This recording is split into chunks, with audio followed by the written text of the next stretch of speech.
Well, we know where we are as African Union, and that's why the heads of state came up with that committee on reforms, which was headed by former president, current Rwanda President Kagame. The chairmanship has now been passed over to Honorable William Ruto, President of Kenya. I have had long discussions with President Kagame when he was chairing that committee, because I was working as a high representative of the AU on issues of infrastructure. And I know the kind of frustrations that you feel working that way.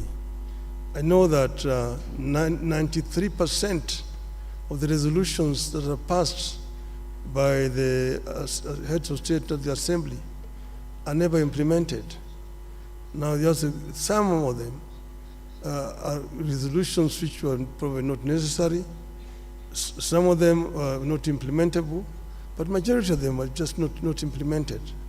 Some have to do with the structure and management of the AU at the headquarters. I'm not trying to pass any judgment here because I know that Mr. Paki has worked very hard to try to make the organization move forward. The other one has been the issue of funding, which has been a major challenge, and look at other alternative sources of funding. When I was there as high rep on infrastructure development, we came up with a proposal to set up an infrastructure fund for Africa, and using the African resources, because many of African countries have got a lot of money in sovereign funds, from which the AU can actually borrow without having to pay so much high interest.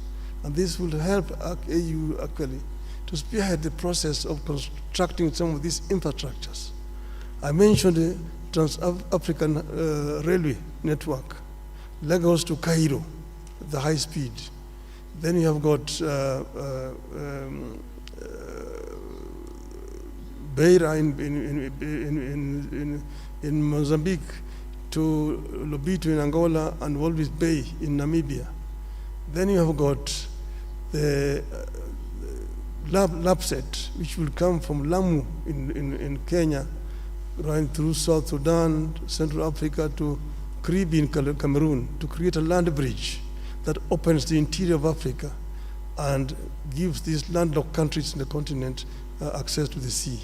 So some of these are possible, but we need to think out of the box and ensure that most of these reforms which are being proposed are implemented.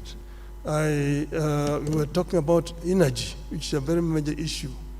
And we have got the Grand Inga in the Congo, which can actually power the entire continent with power pools, southern power pool, eastern power pool, central, western, and northern power pool. That will help us to lower the cost of energy in the continent.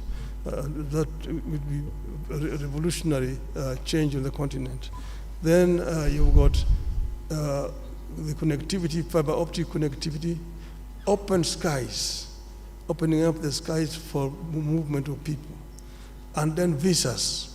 To do visas is a big issue. Many African businessmen cannot travel across the continent without, because they don't have visas. Excellency, I'm really sorry to interrupt you.